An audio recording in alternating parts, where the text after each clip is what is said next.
Ivy, and in this video I'm going to be talking about naming covalent compounds.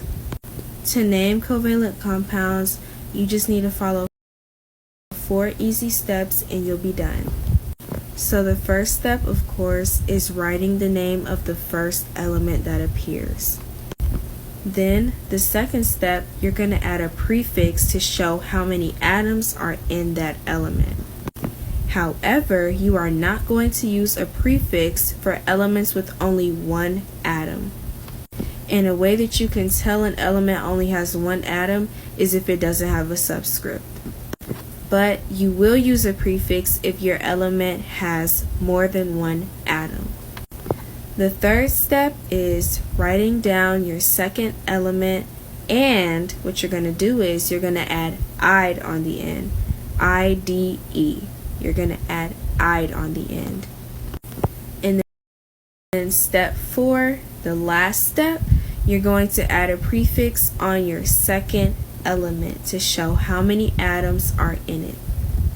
And I want to refer back to the first step really quick. I want to show you what it would look like if you did add a prefix onto that first element with only one atom. So I wrote down my example right here. So here we have carbon monoxide. We're all familiar with that gas, right? Now, look beside it. Monocarbon monoxide. Which one sounds right to you? I'm sure you said this one. It's carbon monoxide, not monocarbon monoxide. So just keep that in mind when you're naming your covalent compounds. Okay, well you guys, that pretty much sums up this whole video. Just kidding. I'm going to show you all of the prefixes and then we're going to go over an example. So as you can see, I wrote down all of the prefixes and also the number of atoms that correlate with them. So for 1, and this is only for the second element, not the first one, okay? So for 1 atom, it's mono. For 2 atoms, it's di. For 3 atoms, it's tri. For 4 atoms, it's tetra. For 5 atoms, it's penta. For 6 atoms, it's hexa. For 7 atoms, it's hepta. For 8 atoms, it's octa. For 9 atoms, it's nona. And for 10 atoms, it's deca. So they should be pretty easy to remember, especially if you paid attention in math class, you know what I'm saying? Because these prefixes are also used in math. But anyway, that's off topic. Let's head over to our example. Here's our first example. So, before you even follow the steps, what I want you to do is recognize which element is which. So here I see we have a P and over here we have a O. I'm sure we know what the O is, but what is the P? What is the P? So, the P is phosphorus and the O is oxygen.